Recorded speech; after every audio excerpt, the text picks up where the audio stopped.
Another beautiful day of being rational, predictable, and calm. Kind of thirsty. Hello? Siri! Boop, boop, boop, boop. According to Robert Greene, humans are social creatures. Understanding and connecting with each other is critical to our success. But there's a problem. Unless we're paying careful attention or we've studied human behavior, we generally don't know why people do the things they do. Many of us aren't even sure why we do the things we do. Even if you don't recognize his name, you've probably heard the title of one of Robert Greene's books. For example, The 48 Laws of Power, The Art of Seduction, and The 33 Strategies of War. These aren't just BuzzFeed listicles either. They're bona fide bestsellers full of intriguing insight on human behavior. Today, we'll explore his latest book, The Laws of Human Nature. In this video, we'll explore 3 brutal flaws that Greene says are just in our nature. First, that we're self-absorbed. Second, that we're irrational. And third, that we have bad attitudes. And of course, we'll delve into Greene's advice for managing these flaws to become kinder, more understanding people. But do I want that? For more great book summary videos, subscribe to our channel and hit the notification button. If you find this video helpful, click the like button and let us know what you think. Right off the bat, Greene explains that most people are self-absorbed. Speak for yourself, darling, but don't get too defensive. According to Greene, it's actually quite normal and even necessary to be a little bit selfish. Well, yeah, tell them. Because it's a critical step on the road to developing empathy. He says developing empathy is a step-by-step process. First, we focus mostly on ourselves. Then, as we learn ourselves, we need less and less attention, and in the end we're able to focus that attention on others and be empathetic. Let's explore that together. First, let me explain why Greene says it's necessary to be self-absorbed. According to him, the older we get, the more responsible we become for our own well-being, for our safety, our health, and our happiness. Adulting. We're no longer surrounded by people who constantly take care of us, so it becomes necessary to focus on ourselves, to learn what our needs are, how our feelings work, and who we are. As we grow up, each of us has to choose what's best for ourselves, so we have to focus on ourselves. According to Greene, people with a healthy amount of self-absorption come to understand themselves particularly well. Their inward focus helps them see their own flaws and strengths, so their self-image becomes more realistic. Those who reach this stage know who they are. They can handle criticism without fear because they know what's fair and what isn't. They don't beat themselves up, they aren't plagued by self-doubt, and when they want something, they don't wonder if they deserve it or not. As a consequence, Greene explains that self-knowledge frees your attention. Here's how. First, you need less attention from yourself. You're aware of your flaws and you're okay with them, so you're not constantly focused on them. You don't spend half your day feeling bad about being shy or clumsy or awkward, so you can pay attention to how others are feeling instead of just how you're feeling. And second, you need less attention from others. You're comfortable in your own skin, so you don't need people to validate and uplift you. You don't need them to feel sorry for you or make you feel better. You don't even need them to be nice to you. That means your conversations don't have to be about you, or what you like, or what you think. So you can listen more than you talk. Add it all together and you've got the attention, the energy, and emotional room to understand and reflect the feelings of others. Instead of sinking further into yourself, you can expand into the world around you. You can develop empathy. Empathy. Now maybe you're asking, but why should I focus my attention on others? What's in it for me? Well, according to Greene, empathy is worth developing because it creates its own upward positive momentum. It sends energy, attention, and love out into the world. And it encourages the world to send energy, attention, and love right back at you. I can almost feel it. In the long term, choosing empathy on a daily basis makes other people want to be around you more. So you get better at connecting, sharing, and working with those around you. You practice all the skills you need to become a great leader, parent, or friend. And as you collect outside perspectives and experiences, you become more creative and better able to pursue your goals. But how do you do it? How do you do empathy? Here are the 4 tools Greene offers to those who want to develop a little more social and emotional understanding. Attitude, mirroring, analysis, and feedback. Let's start with attitude. According to Greene, true understanding requires an open, unbiased mind. Try to just let people be whoever they are. To do that, assume you're ignorant about others. Don't make judgments and assumptions based on your own values. When people make mistakes, lean towards assuming it's because of their circumstances, not their personality. And let go of the feeling that you're superior to someone else or that you need to feel insecure around them. An attitude like this improves your chances of seeing people as they truly are, instead of just through your own lens. Next, let's talk about mirroring. According to Greene, you can become more aware of what people are feeling by copying their body language and facial expressions. When you copy someone's physical behavior, it triggers your brain into feeling the associated emotion. Copying someone's smile can cheer you up. Go for it. I feel terrible. And copying someone's hunched shoulders and downward gaze can stress you out. Try to keep your mirroring subtle. It can be pretty creepy when you notice someone obviously trying to copy your body language. Stop it. I was trying! Oh. Sometimes though, emotional empathy isn't enough to understand someone. The feelings of a person that doesn't share your same lifestyle or experience might not make sense to you. And the reasoning that leads to their behaviors might be totally impenetrable. In that case, Greene says that it can be helpful to analyze their circumstances, collect information about their childhood, relationships, values, and cultural norms. Discover who they are and what makes them different, and you'll gain a better understanding of that person's whys. Now, you may have noticed that all of these techniques have one critical flaw.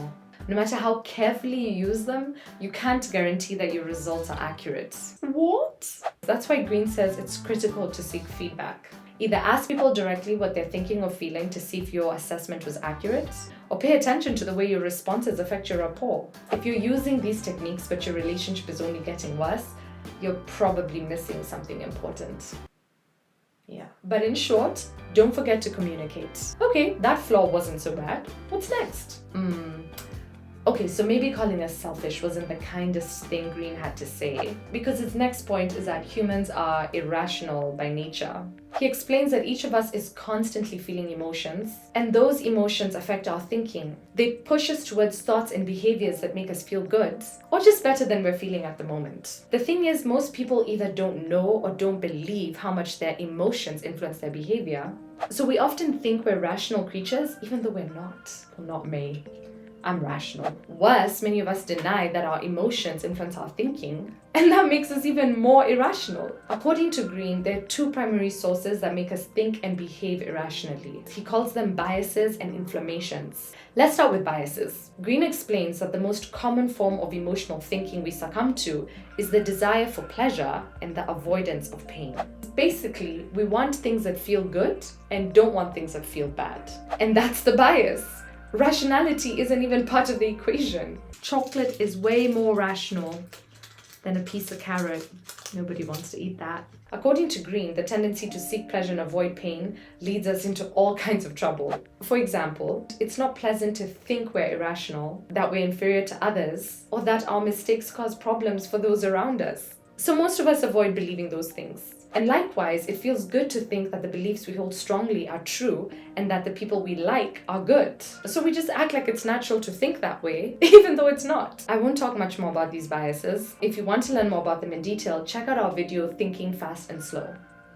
Moving on, irrationality can also be caused by what Greene calls inflammations. An inflammation is an external trigger that causes a powerful burst of emotion. The emotions cloud our vision and take our attention. We become sensitive, reactive, and tense. Sometimes we even get violent. Greene lists several inflammatory triggers, but I'll just share two. The first is sudden failure. When something unexpected goes wrong, it often throws us off completely. We lose our focus and make mistakes that cause further damage. If it happens in public, we might be so overwhelmed by embarrassment that we can't recover. Another big trigger is stress. When we're put under pressure or in a dangerous situation, our rationality flies out the window. We find ourselves doing things that don't make sense or that put others in danger, like a drowning swimmer shoving their rescuer underwater. But does that mean that we're doomed to this kind of behavior? Well, no. Finally, good news! Even though it's in our nature to be irrational, Greene says there's a lot we can do to counter that. Maybe you've noticed that you're able to banish distracting emotions when you're working towards a deadline. Or that taking time to calm down before responding to a rude text message helps you be diplomatic. There are many situations in which it's easier or harder to control yourself, and that means the key to managing yourself is to get to know yourself better. Greene explains that as soon as you know how the emotional part of your brain works, it loses its ability to take over. To kickstart that understanding, take time to reflect on how you behave when you're stressed. Consider your bad decisions and try to figure out why you made them. There's probably a pattern there. and identify your triggers. Each time you feel a particularly powerful emotion, try to analyze it. See if you can figure out what led to it, and there might be an opportunity to intervene. Speaking of intervention, there are a ton of things you can do in the moment to interrupt powerful emotions and overwhelming feelings. One exercise I find helpful is called 4-7-8 breathe in. Why don't you try it with me? I breathe in for a count of 4, 4, 3, 2, 1. Hold for a count of 7. Hold 6, 5, 4, 3, 2, 1. And breathe out for a count of 8. Out 7, 6, 5, 4, 3, 2, 1. Calm bliss. Doing that a few times often helps me calm down. Try it next time you're feeling overwhelmed. And if you'd like to learn more about how to manage and reprogram your emotional brain, watch our video, The Chimp Paradox. Okay, surely the rest of Greene's advice is more positive. No, according to Greene, our emotions get us in further trouble when they lead to self-sabotage. He says that each of us has an overarching feeling that we filter the world through, an attitude. And for most of us, that attitude is negative. He explains that due to our upbringing and experiences, our brains become more sensitive to some emotions than others. If you're particularly sensitive to sadness, for example, you'll be more likely to notice sad things, and you'll feel sadness more strongly. Of course, that means you'll cry more often than someone whose attitude focuses on an emotion like, say, anger. To illustrate the point, Greene describes 5 negative attitudes that we can hold: hostile, depressive, anxious, avoidant, and resentful. Each negative attitude affects the way we judge others and handle difficult situations, and they affect how others respond to and treat us. For example, a person with a hostile attitude often feels angry or attacked. They feel like their life is full of backstabbing or combative people, and that they always have to fight to defend themselves. According to Greene, though, that's just an attitude. It's not what's really going in these people's lives. He points out that people who think the world is full of backstabbers tend to act hostile themselves.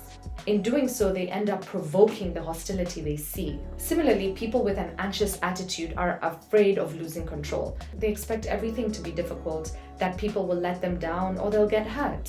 That expectation makes them feel anxious before they even get started, which unfortunately makes them more likely to fail, or to avoid the things that would prove them wrong. The other attitudes work similarly, so I won't explain them all. But if you do want more details, check out our short form guide or pick up Greene's book. Now, regardless of how negatively we see the world, your attitude, your bad attitude, there's hope. Greene says any attitude can be changed, and that it's worth the efforts. Adopting a more positive attitude can give you the emotional strength to change your circumstances or even improve your health. Here's how Greene suggests you improve your attitudes. First, change the way you view the world itself. Recognize that your assumptions about what's going to happen aren't true. You can't predict the future, so stop trying to. Instead, imagine you're an explorer, excited to dive into the unknown. Face the world with curiosity, and don't let anything you see lock you out of a path that interests you. Next, change the way you approach adversity. You can't control what comes at you, but you can control your responses. So choose to respond differently. Think of negative events as obstacles and setbacks rather than tragedies. And imagine that their purpose is to teach you something valuable. Change the way you see yourself. Recognize the limits and criticisms you put on yourself and the ones imposed on you by others. Notice that they're just words. You're not stupid just because you think you are or you say that you are. Instead, believe you're capable and clever enough to handle whatever you're faced with. Finally, change the way you see others. Most of the time, people aren't out to get you personally. When they treat you poorly, it's usually because of something going on with them, not with you. So try to see people as neutral or even friendly. Whether you use Greene's laws as a tool of self-improvement or simply to better understand others is up to you. Regardless, it's worth taking to heart Greene's broader lesson. Humans aren't rational creatures. We don't always think logically or behave appropriately. It's in our nature to be emotional, indecisive, and messy. So if you find yourself behaving imperfectly, or if you have to deal with the irrationality of others, don't let it upset you too much. After all, it's only natural. Give yourself and others a bit of slack. Okay, so the book has 15 more laws that we didn't have time to cover in this video. That's a whole lot of flaws and self-help tips. If you're interested in going deeper, check out the Shortform Guide to the Laws of Human Nature. Shortform makes the world's best guides to nonfiction books, complete with well-crafted short exercises to help you learn faster and remember more. You can get a 5-day free trial and a discounted annual subscription if you go to shortform.com/YouTube. Click the link in the description below and support the author and publisher by buying The Laws of Human Nature. A link to buy the book is below as well. And finally, hit the subscribe button so you don't miss the next short form video. Thanks so much for watching. See you next time.